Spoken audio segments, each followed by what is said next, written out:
Olá, bom dia. Eu sou o Dr. Augusto Sampaio, do London Vein Center, em Londres, e do Europe Vein Center, em Portugal. Eu sou médico dedicado há quase 40 anos exclusivamente ao diagnóstico e tratamento de varizes. E hoje eu gostaria de explicar o motivo pelo qual, já há muitos anos, ou há 2 décadas, que eu não trato mais pacientes sem que eu mesmo faça o exame de ecodoppler de cada um dos meus pacientes.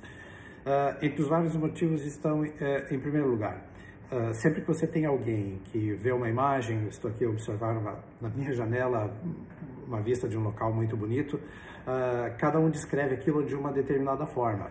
E por mais que se tente ter alguns padrões para a descrição das imagens, todo mundo sabe que uma imagem você não consegue descrever nem em 1000 palavras, não é?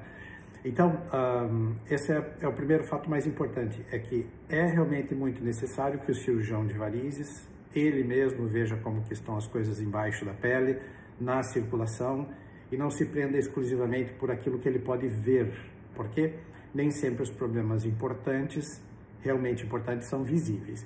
E mesmo aqueles casos mais simples, onde existem pequenos vasinhos, chamadas spider veins, as telangiectasias, eles têm pequenas veias chamadas nutridoras, que estão embaixo da pele.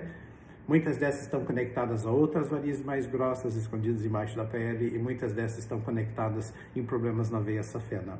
Então, dependendo da região da perna do paciente, eu já tenho uma ideia se aquilo pode estar conectado a problemas mais importantes ou não.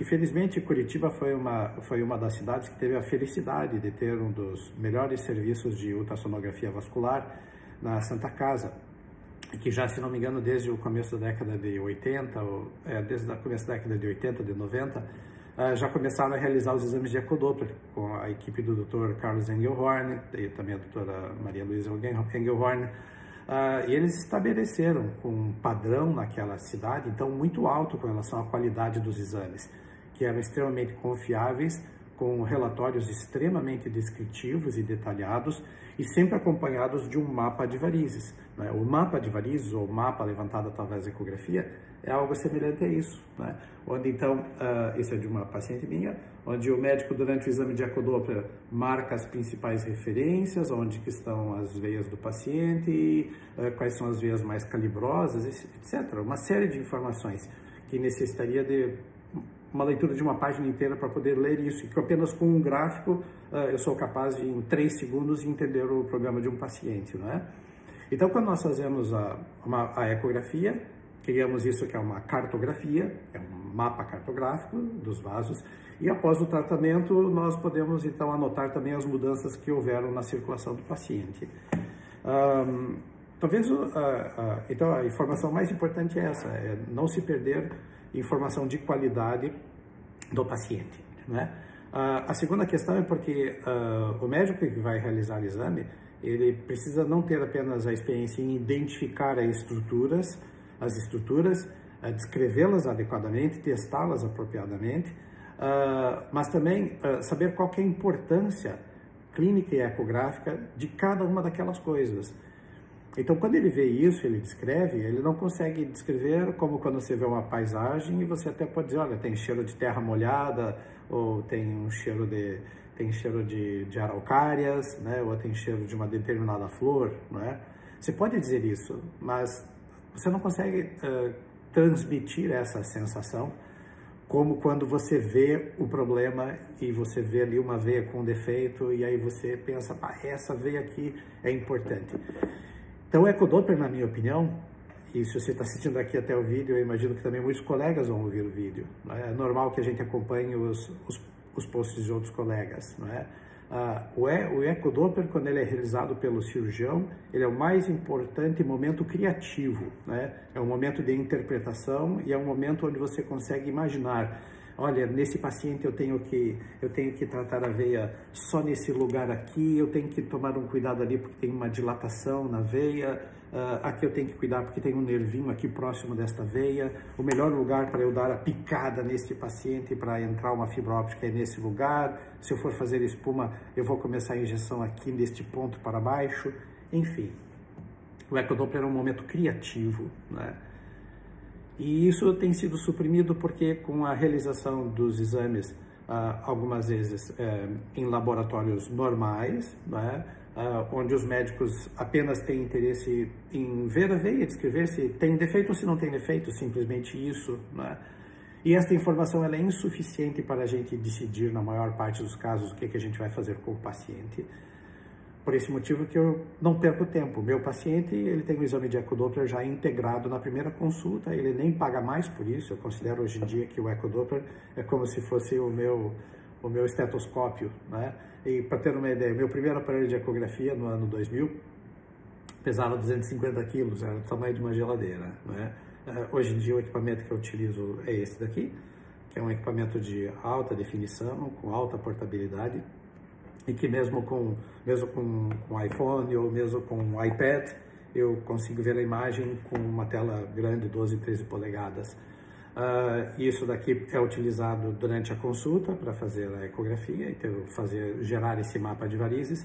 E depois também é utilizado durante os procedimentos, onde nós procuramos as veias com o aparelho e conseguimos fazer os tratamentos diretamente orientados pela ecografia, né?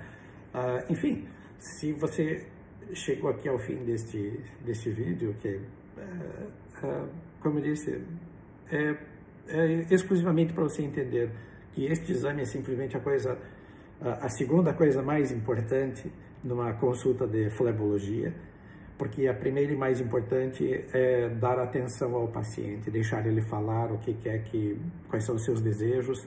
A gente vai tentar avaliar quais são as suas necessidades, porque é muito comum no tratamento de varizes que o paciente procure o médico pensando numa coisa, pensando num resultado, e o médico está vendo o paciente de uma outra forma. Eu vou simplificar. O paciente vem e reclama que tem dor nas pernas e por isso quer tratar as varizes. O médico vai lá, faz ecografia e acha uma safena com defeito, um defeito importante, e diz, olha, essa safena tem um defeito importante e precisa ser tratada. E ele acaba a explicação por aí. Dentro da cabeça do paciente, aquela dor que ele tem nas pernas vai ser resolvida então quando ele fizer a cirurgia ou quando ele fizer os tratamentos e eliminar aquela safena, né? E o que acontece depois? O que acontece depois é que ele vai lá, trata uma das safenas, numa das pernas, mas ele tinha uma dor igual nas duas pernas.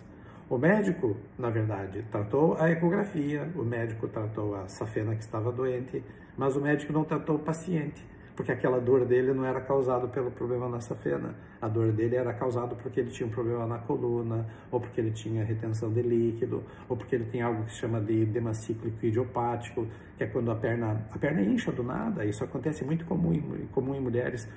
De repente, algumas vezes por ano, a perna dela incha um pouco mais, ela não sabe por quê.